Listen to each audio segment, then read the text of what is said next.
इसलिए अन्नदाता अन्नदाता, ऐसा लग रहा है कि अन्न उगा करके ये मेरे घर में फ्री में दे जाते हैं कि हम तो अन्नदाता हैं, ये लीजिए।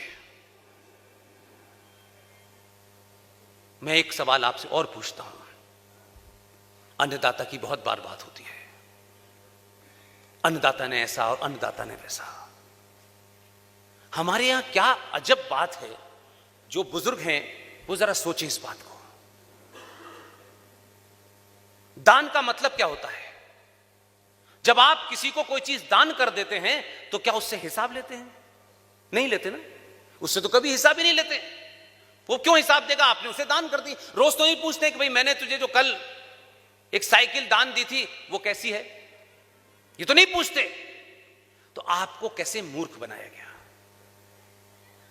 आपके मन मस्तिष्क में दान का महत्व क्या है ये आप जानता है, सनातनी जानता है। कहा मतदान, जब मतदान ही कर दिया तो ये दोबारा क्यों आएंगे आपके पास? और आप इनसे हिसाब किस हैसियत में ले रहे हैं? क्योंकि आप तो दान कर देते हैं अपने मत को कि ले मेरा मत जो दिल चाहे कर। अब हम तो पूछेंगे नहीं तुझसे। तो नरेटिव कैसे आपके दिमाग में होता है? भाई कोई मतदान, कोई अन्नदाता नहीं है। 2020 के भारत में आपको कोका कोला खरीदने के लिए भी पैसे चाहिए होते हैं, और अनाज खरीदने के लिए भी पैसे चाहिए होते हैं, और सब्जी खरीदने के लिए भी पैसे चाहिए होते हैं।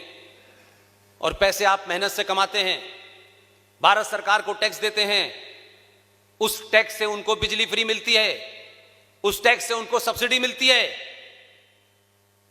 2021 के भारत में अब करदाता की बात होनी चाहिए। ये जो करदाता है जिससे सरकारें चलती हैं, उसके इंटरेस्ट की बात पहले होगी। आपका काम है कर दीजिए, और वो कर देते हैं। वो एक ही काम करते हैं, बस करते हैं और कुछ नहीं करते।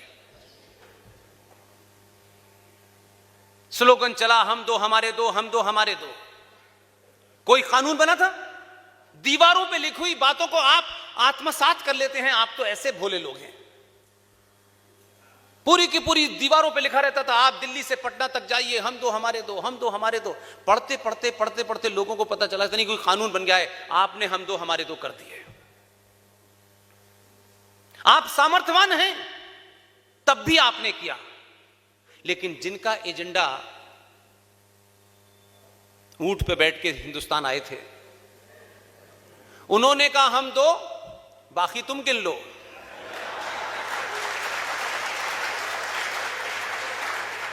उन्होंने कहा हमारा काम करना है, गिनने विनने का काम आपका है, बाकी सरकार देखेगी कि इनको क्या देना है। ये अपंग हैं तो इनको कुछ अलग से दवा देनी है, ये दौड़ रहे हैं तो इनको 1 लाख रुपए देकर डीएम बनाना है, इनको पुलिस में भेजना है। और जब ये पुलिस में चले जाएंगे और डीएम बन जाएंगे और जज बन जाएंगे तो फिर ये फखरुद्दीन जज हो जाएंगे। हरियाणा के अंदर एक जगह है चरखी दादरी। हर मां और हर पिता और हर जीवित इंसान एक चावल से पता कर लेती है कि चावल पका है या नहीं।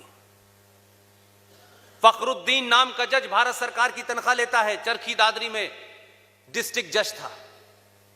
एक हिंदू और एक मुसलमान के बीच में झगड़ा हो गया। ये सारे मीडिया में अवेलेबल है, कोई ऐसा नहीं है कि मुझे ही पता है। दोनों की तरफ से बातचीत सुनी जा रही थी। मुसलमान वहीं खड़ा हुआ था, उसने बताया मुझे हिंदुओं ने ऐसे ऐसे मारा। चरखी दादरी का डिस्ट्रिक्ट जज, जिसका नाम फखरुद्दीन था, उसने अपनी जज की कुर्सी पे बैठ के कहा कि तू कैसा मुसलमान है जो इस हिंदू से पिट के आ गया? तुझे रिवॉल्वर निकालनी चाहिए थी, गोली मार देनी चाहिए थी, तुझे पता होना चाहिए था कि तेरा भाई यहां कुर्सी पे बैठा है, मैं तुझे बचा लेता। आपके टैक्स से पलने के बाद फखरुद्दीन बन रहे हैं। मेरठ का एसएसपी मंजूर, जिसने खुलेआम गोली हिंदुओं पे चलाई, मंजूर बन रहे हैं।